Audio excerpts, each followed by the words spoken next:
The sun baked the cobbled streets of Ronda, a small hilltop town in southern Spain. The air was rich with the scent of oranges, sizzling olive oil, and the faint trace of old stone. Tourists mingled with locals in the bustling Plaza del Socorro, where a weekly market colored the square with vibrant stalls. I had been living in Spain for 6 months, teaching English at a local language school. Most days passed quietly, but that morning, as I browsed the old books section, something changed. She was standing by a stall draped in faded crimson cloth, examining a stack of hand-painted ceramics. Her auburn hair was tied in a messy bun, and she wore a pale blue dress with sunflower patterns. There was something about her. The way she tilted her head. The silence in her eyes. I'd never seen her before, but it felt like I had. I wandered closer, pretending to look at the pottery beside her. She didn't notice me at first, but then the vendor made a joke in Spanish, something about tourists buying overpriced art, and we both laughed. That was when she turned. Her eyes met mine. Deep green, like the leaves of the olive trees just outside town. "You're not from around here, are you?" she asked with a smirk. "Neither are you," I replied. She smiled again. It wasn't a full smile, more like a private thought she was about to share but hadn't yet decided to. "I'm Amelia," she said. "I'm just passing through." Something about the way she said it sounded off, like it wasn't quite true. Before I could ask anything else, a tall man in sunglasses and a white linen shirt approached her. He placed a firm hand on her back. "Emmy, we're late," he said curtly. Amelia's smile vanished. She nodded but didn't respond. As she turned to leave with him, she looked back at me over her shoulder. Just a glance. But in that glance, I saw something I couldn't explain. Curiosity, fear, and perhaps a whisper of hope. That evening, I couldn't shake her from my mind. Who was she? And why did she look at me like she wanted to say something but couldn't? The next morning, the town felt quieter than usual. The church bells chimed 9 times as I walked past the whitewashed buildings of the old quarter. My thoughts were still tangled in Amelia's glance, fleeting but powerful. At the language school, I tried to focus on teaching phrasal verbs to a group of teenagers, but my mind kept drifting. Who was the man with her? A boyfriend? A husband? Something didn't sit right about the way he touched her. Too firm, too possessive. After class, I stopped by a cafe near the bridge. The owner, Carmen, a warm woman in her 60s with silver hair tied in a braid, noticed my distracted look. "You saw a ghost, guapo," she teased. "Maybe just someone I wasn't meant to forget," I replied. She raised an eyebrow but didn't press. I lingered in the plaza longer than usual that afternoon, hoping, without admitting it, to see Amelia again. By late evening, I gave up and started walking home. But halfway across the Puente Nuevo, I heard someone say my name. "Tom." I turned. There she was. Amelia. She stood on the edge of the bridge, wind catching the loose strands of her hair. She looked nervous. "I thought you'd be here," she said, almost whispering. I took a step closer. "Are you all right?" She hesitated. "I shouldn't be talking to you. But you are." Her lips trembled for a moment. He watches everything, even when it seems like he's not. I understood now. The man from yesterday. This wasn't just a passing tourist relationship. It was something darker. "Why did you come back?" I asked gently.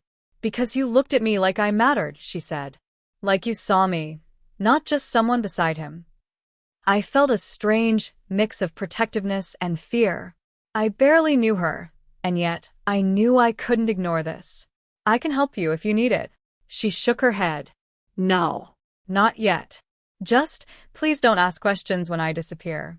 I just needed to know if I was right about you." Then, just like the day before, she left.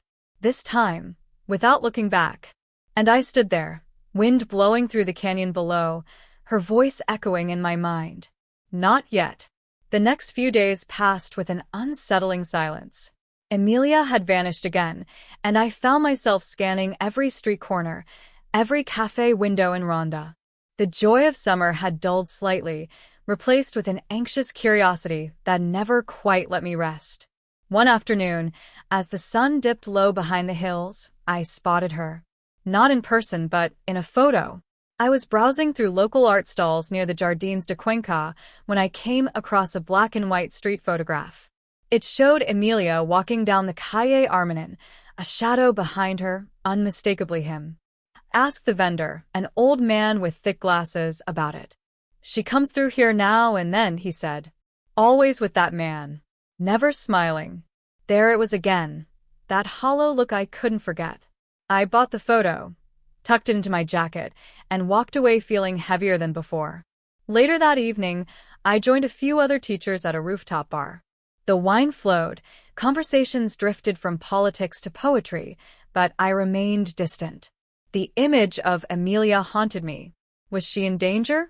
Or was I simply imagining a story where there was none? As the night wore on, I excused myself and stepped outside for air. The moon hung low, casting pale light over the cobbled streets. I walked aimlessly, my thoughts louder than my footsteps. Then I heard a soft knock. It came from the wooden door of a small chapel I was passing. I turned slowly, and there she was, Emilia, standing just inside the doorway. She pulled me in quickly. I don't have much time, she whispered. He thinks I'm asleep. My heart pounded. Why are you hiding? Because he's not who he says he is. He doesn't let me leave. Not really. He watches everything. My phone, my steps, even my sleep. Is he hurting you? She didn't answer directly, but the way her eyes welled up said enough. I want to go, she whispered, but I don't know how. I placed a hand gently on her shoulder. Then let's figure it out. Together. She looked at me, like she wanted to believe it. Then, the sound of footsteps echoed down the street. Her face turned pale. I have to go.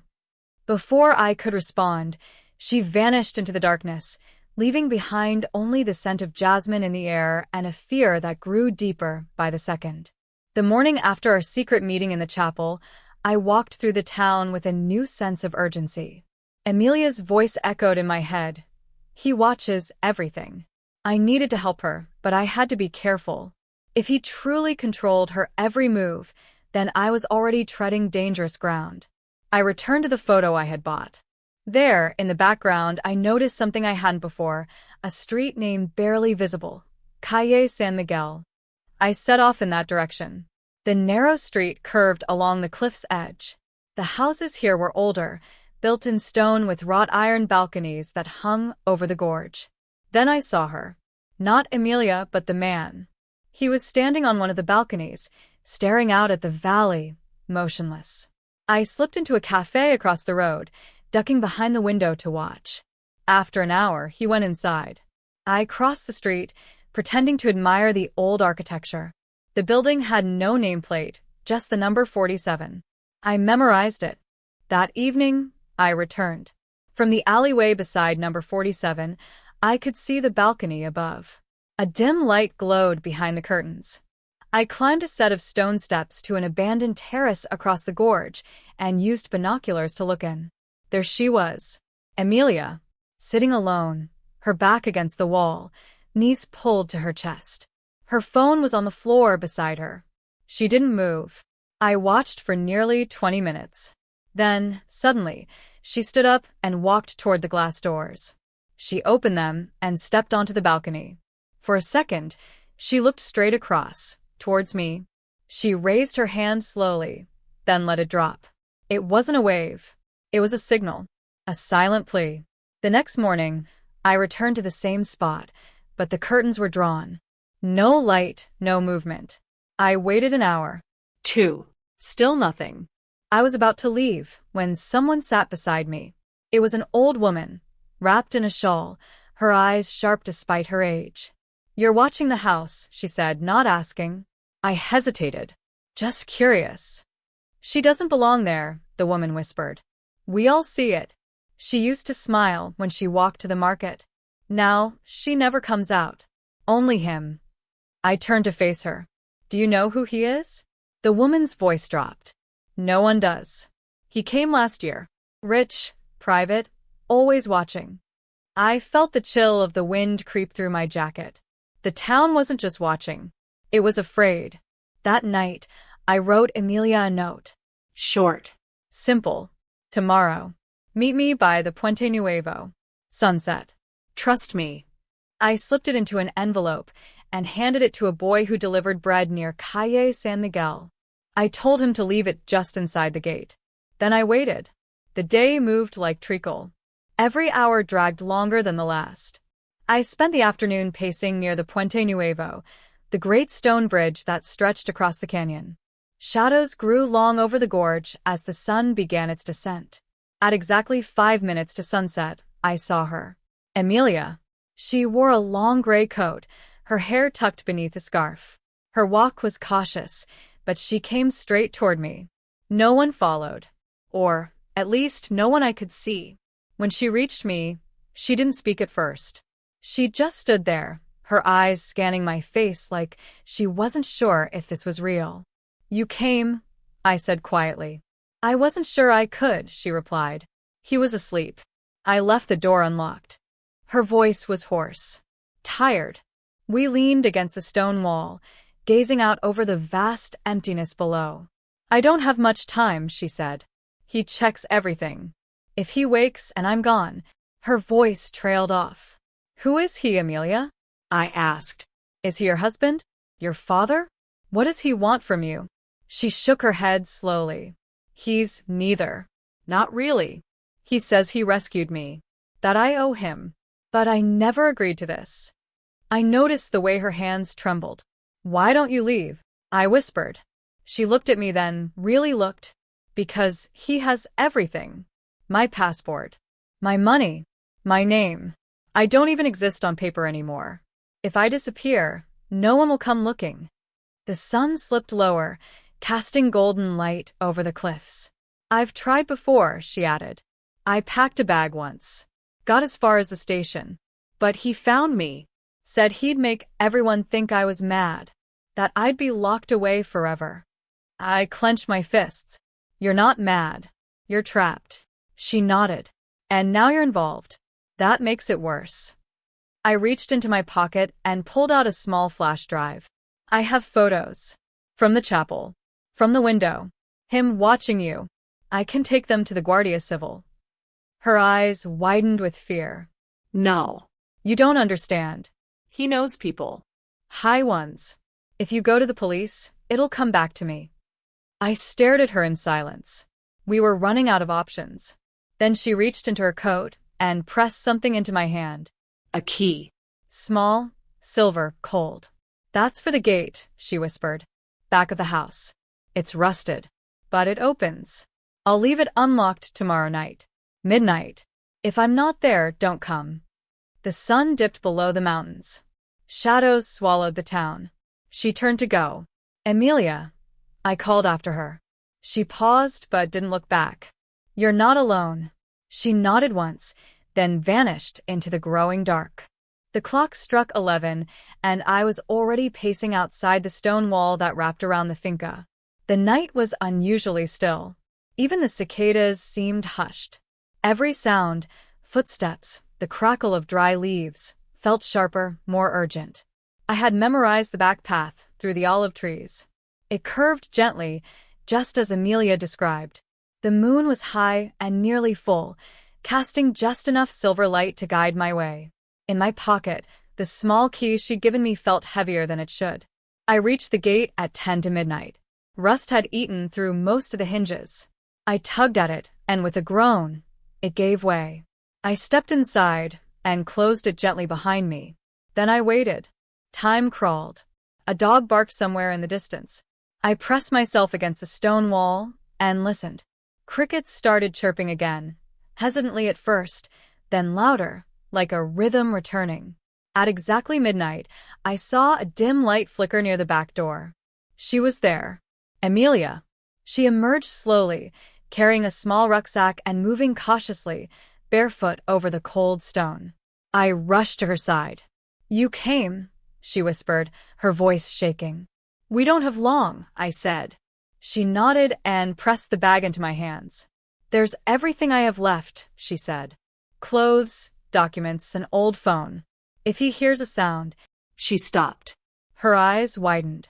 A creak echoed from inside the house. Run, she hissed. We darted back through the olive trees. I grabbed her hand and pulled her along the narrow path I had memorized.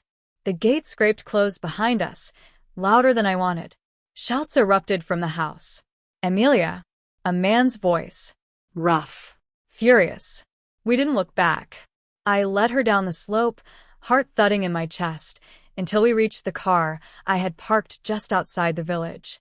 I threw open the door and she climbed in, panting, hair tangled, eyes wild with fear. I started the engine. Headlights cut through the night.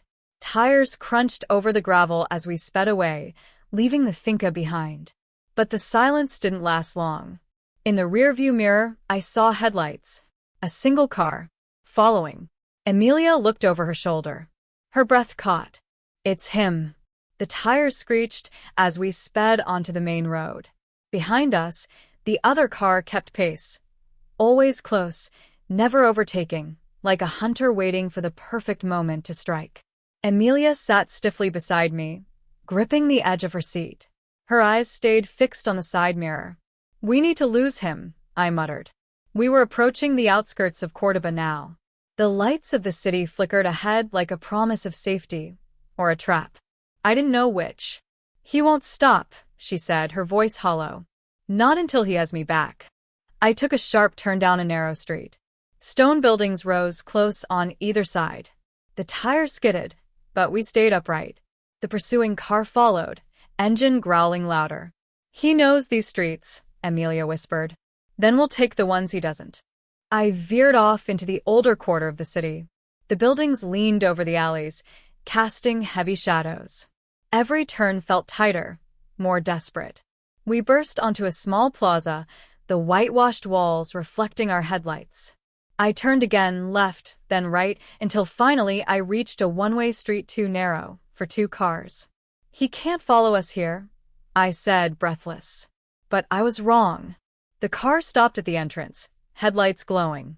Then slowly it reversed and turned down another alley. "He's circling," I said. Amelia was trembling now. Her hands covered her face.